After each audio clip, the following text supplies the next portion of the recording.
看英剧另外一个乐趣就是，哎，这个不是那个谁吗？哎，这个不是那个谁吗？哎，这个是谁？我怎么想不起来？可是我看到他的脸。今天我们来聊一种电视剧的类别。这种电视剧的类别呢，我觉得无论是从演员的阵容上，还是从剧情的优秀度上，或者是从深度上来说，我都愿意把它称之为是一个宝库。那这个类别就是英式悬疑剧。这部片是叫 Warren 的，其实已经蛮老了，不算很新的片，一共是拍了3季还是4季。它虽然是英国的剧，然后也是英国的演员，但是它讲的其实是发生在瑞典的一些谋杀案和凶案，所以它需要演绎出就北欧人的那种风采嘛，就是用英语演一个瑞典人。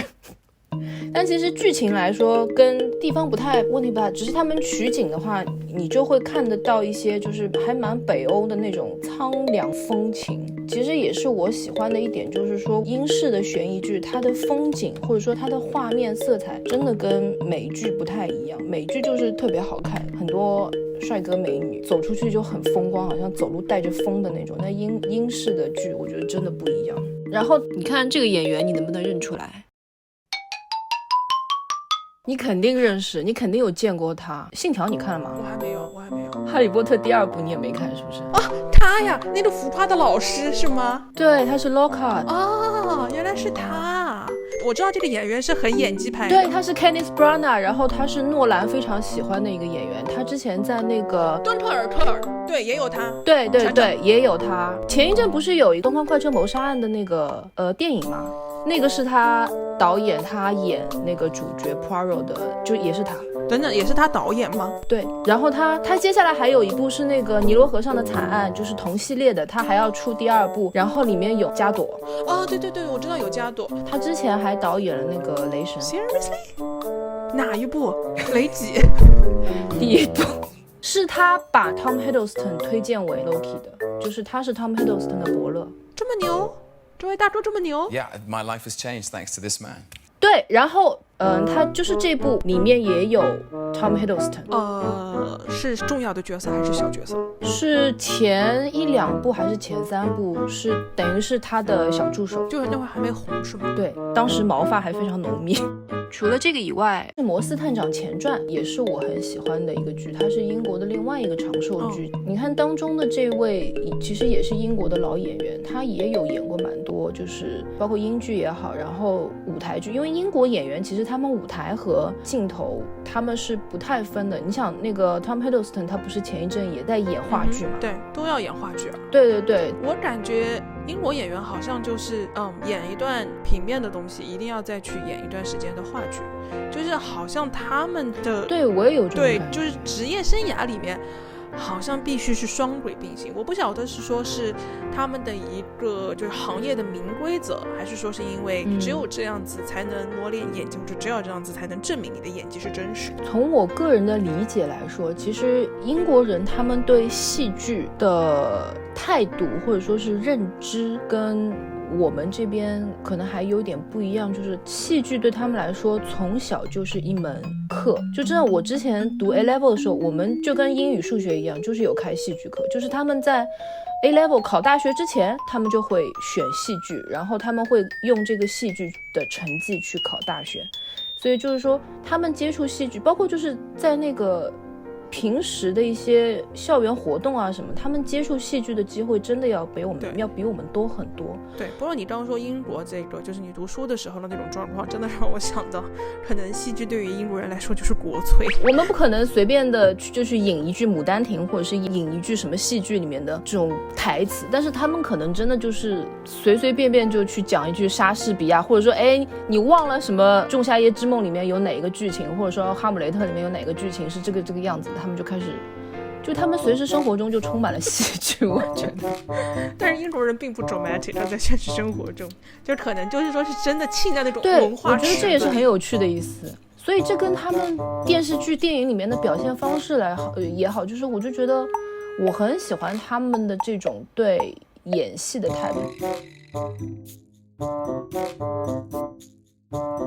是我比较喜欢的阿加莎·克里斯蒂两位著名侦探的形象。左边这个是 David Suchet 他演的 Poirot， 然后这个是 Miss Marple。 我为什么会喜欢 Marple， 是因为就是阿加莎塑造这个形象的时候，她塑造人物真的是很有一手。就是这两个 Poirot 和 Marple 这两个人，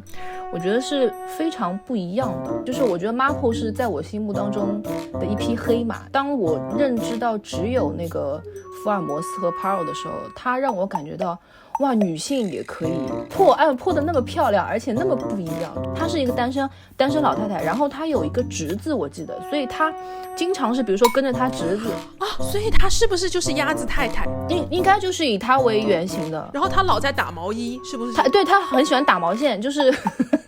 你看她第一面，你就会觉得她是那种英国乡村可能会见得到的那种。哎呀，穿得很干干净净，然后笑容非常友好，没事可能会安安静静的去那个朋友家里面喝一杯茶啊，或者说就是因为他单身，所以很多人会带着他说，哎 Miss Marple， 我今天没有什么事情，你要不要跟我一块去哪里？听上去有莫名的感觉，真的很像柯南，永远都会收到一些邀请。所以没有人会介意一个小孩跑来跑去，对，所以也没有人会介意一个上年纪的慈祥的老太太跑来跑去。对，我觉得也是一个对人性有很多思索的一个小老太太，所以说她眼光会很独到，她会看到一些就跟她对比的话，其他的一些警察啊什么的，你这样一般英国侦探剧里面，就是只要我们这个侦探是私家侦探，那跟他那个配对的那个警察肯定就是很傻的警察。这个小老太太是跟那个 Miss Marple 特别不一样的一个小老太太，她现在也有播了有10季了，现在在拍第11季。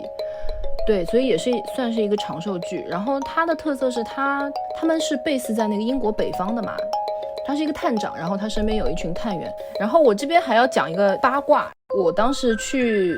萨里郡念书的时候，我们第一天有一个 tour， 我们学校负责人会把就是一批新来的学生，大家坐着大巴，然后我们有一个老师作为导游，就真的就像一日游一样，那个老师会在大巴上面拿着话筒给我们讲解。然后就是我们开到一个就是它其实就是公路旁边有那种就是很荒凉的草丛，然后是那个林子。然后当时我们老师就跟我们说，他说这一块是阿加莎·克里斯蒂当年失踪的地方。什么？这位作者最后是失踪的？就是阿加莎·克里斯蒂他在1927年左右的时候，发现他自己身上的轰动全国的一个失踪事件，就是他神秘的消失了整整大概有10几天12天左右。好像据说柯南道尔当时还发动灵媒去寻找他，也没有找到。是这样，就是她跟她的第一任丈夫当时感情不是很好，然后据说她第一任丈夫当时已经跟她的秘书反正就是跟另外一位年轻女性已经有婚外情了。但是其实事发前阿加莎·克里斯蒂她也没有透露出什么失控啊，或者说是情绪不好，而且当时她已经很红了，然后她当时有一部作品正好是刚刚发行，我这样说可能有点是最需要宣传的时候，是大家正好都瞩目在她身上的时候，她失踪了。然后她失踪以后呢，就整个英国全国上下都开始寻找，包括警察包括民众都开始自发的去寻找她的踪影。大概是她失踪3-4天之后，警察就是我刚才说我们巴士停的那个地方，那个里面其实有一小潭池水，它是叫 Silent Pool 还是叫什么的，然后就在那个池水旁边发现了他的车，但是他不在。我差点要被你吓死，我以为你要说发现了他的尸首。对，你这个暂停的，就是大家发现我相信大家发现他车的时候想的肯定是哇，他不会把车停在这边然后跳进去自杀了吧，但是也没有发现他的尸体。所以就是发现了这个车以后又没有发现他人以后，大家就更加惊慌失措，就是真的很怕是因为她丈夫的关系导致了阿加莎·克里斯，就是你知道，就是全国人民当时肯定就是想的就是你这个渣男，你跟你的情人搞婚外情，你害得我们失去了一位国家宝藏。所以就是当时其实怎么说，媒体也好，全国对她丈夫口诛笔伐应该是非常厉害的，就无形的在她丈夫身上加了很多压力。所以最后他出来了吗？其实就这一整段过程，他都是隐姓埋名住在伦敦附近的一个小酒店里面。所以没有人发现他。最后好像可能是因为酒店里面有一个职员可能认出他了，然后告诉了警察，然后警察和他的当时的丈夫才去那边接他回来。所以这样子其实我又要开始阴谋论了。按照他那么聪明，他能塑造这样子的两位侦探形象，他其实是不是就是故意的留下这样的线索，让民众去谴责她老公？怎么说呢？以泄心头之恨。其实到现在也是众说纷纭，并没有一个，就是他当时被发现了以后，有两个事情我觉得挺有意思。就是第一个事情是他声称他失忆了，他不记得自己是谁了，所以他住进这个酒店的时候，他用的是假名，因为他不记得自己叫阿加莎·克里斯蒂。然后另外一点是，他当时她丈夫找到她的时候，她很平静，她也没有急着走。她还让她的丈夫，她说你在下面lounge里面等一下，我再下来。然后她让他等了一会儿，她才下来，就很慢悠悠的跟着他才回家。然后之后她不久就跟她丈夫离婚了，又和就是比她小很多岁的第二任丈夫结婚。然后她第二任丈夫好像当时是有一些外交的一些渠道还是什么的，所以她跟着她第二任丈夫做了很多旅行，才会有她的一些比如说尼罗河惨案啊、东方快车谋杀案，就是这些就是旅行途中发生的一些凶杀案。对，而且就是据说阿加莎·克里斯蒂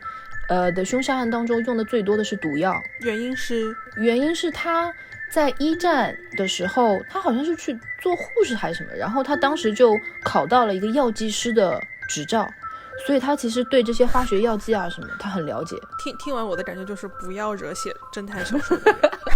对，我也觉得就是哪怕这不是出于他自愿，你不觉得就是失踪这件事情真的不是他自己自导自演的，那更可怕。当红女星失踪，没错，所以这也是为什么我觉得而且你想他失踪了以后，英国全国上下都去找他，所以我觉得就是你知道悬疑真的是英国可能是国民的一个爱好吧，就大家都喜欢茶余饭后去聊一些这种悬疑侦探的梗之类的。然后这个 Martin Freeman 你认识吗？认识。这个很好认嘛。然后左边那一位是哈利波特里面的大反派乌姆里奇。Seriously？ 就是第5部里面乌姆里奇，因为我认识乌姆里奇，乌姆里奇演过 Finger Smith 里面的老太太，我对她印象很深，我完全没有料到她是这样子，因为她比我的印象当中，哪怕跟乌姆里奇比她都老了一点，就感觉化老妆。这是因为他这部剧是比较新的一部剧，他可能年纪有一些，这个演员真的也非常厉害。对，他其实也有演过音乐剧，而且他主演了一部音乐剧，特别特别厉害。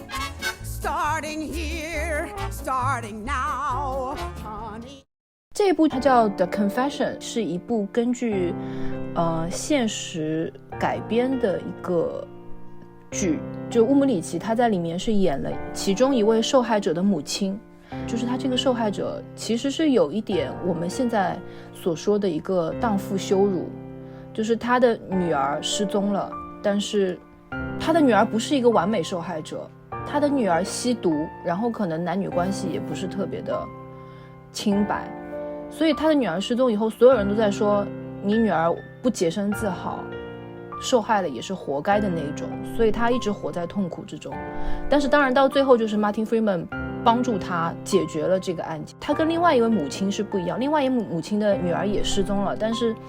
他的女儿在他母亲的心目中就是一个非常好的女儿。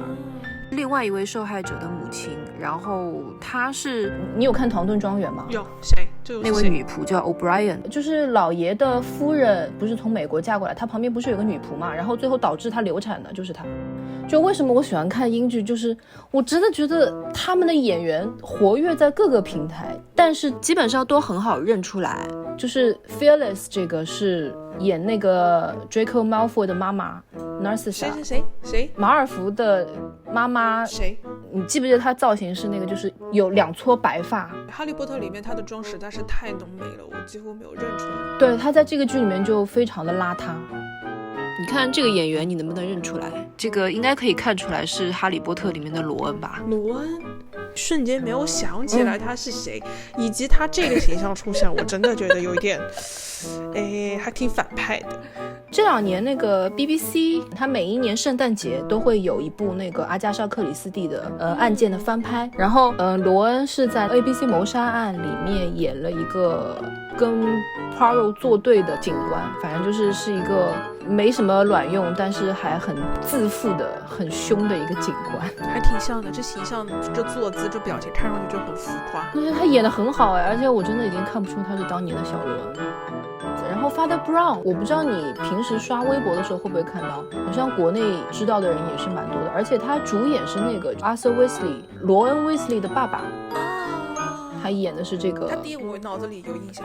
对，他演这个布朗神父好像现在也有好多季了吧。然后这个就你能想象憨豆先生演一个很严肃的侦探吗？很难，我觉得憨豆先生在我心里就是谐星对，这个世界上最伟大的谐星，所以就是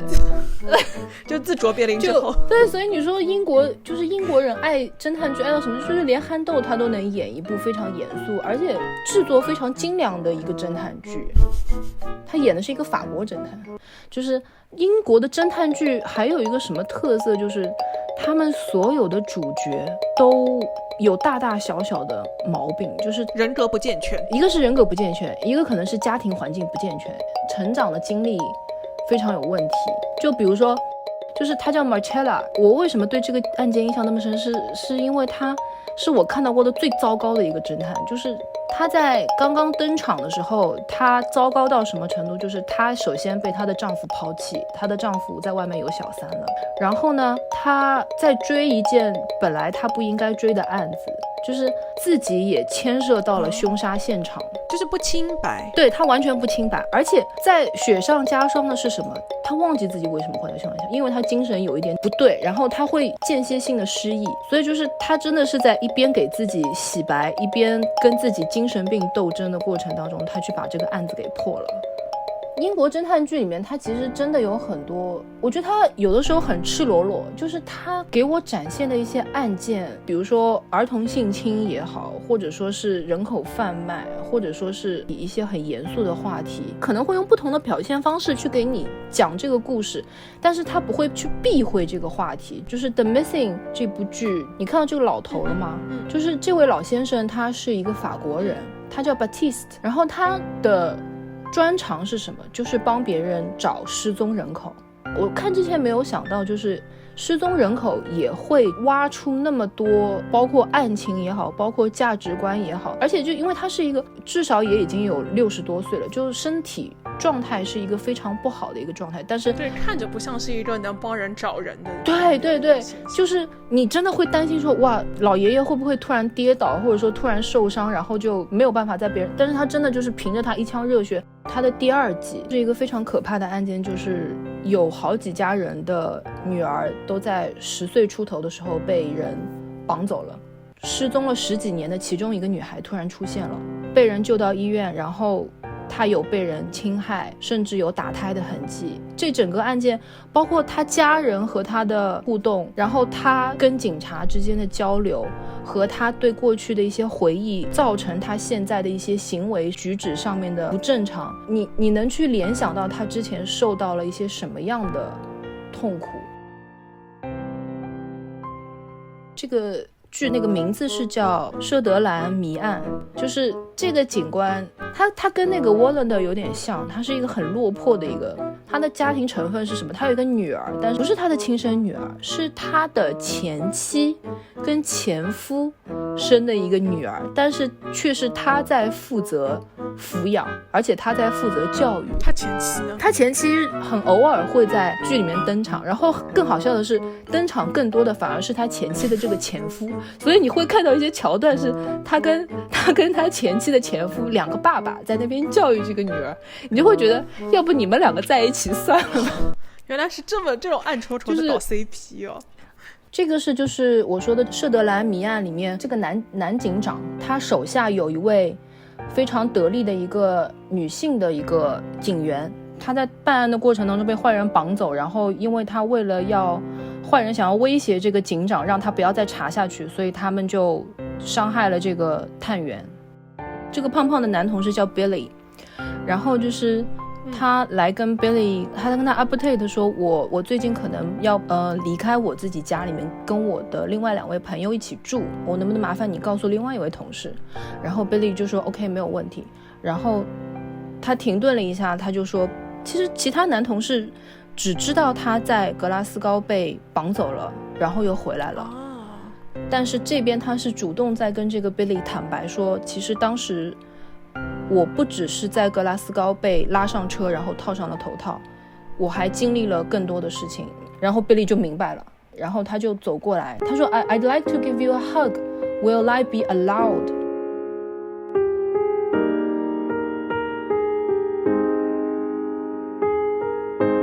就是你知道他男同事就是真的非常的呵护，他就知道说我第一反应是想给你一个拥抱，但是我知道你现在不想碰我。我觉得很感动的是，他真的是得到了周围所有人的理解和拯救，他才会慢慢的，或者说是比别人更快的走出这个阴影。所以换言之，与其说他是一个要找出凶手的一个片子，不如是说他是在展现当遇到这些不幸的事情的时候，我们应该怎么处理，或者说相关的人员应该怎么处理。对，包括就是他甚至是在告诉你说，哪怕是一位女警察，她可能一开始甚至会自责，哪怕是一位坚强的女警察，她可能也会撑不下去，她需要周围的人的帮忙和时间的一个治疗。就是我觉得真的看一些英剧，真的是可能在享受的同时也是在遭受的一些折磨。就是说我知道有一些剧情是根据真实事件改编的，然后我现在要跟着这个侦探的视角经历一次，其实给了我很多去同情别人或者说去共情的一些契机吧。所以就今天聊的这一些，如果你想看的话，我这边都有。感觉像那种卖碟片的。对，要不要啊？5块钱10张，英国美国都有。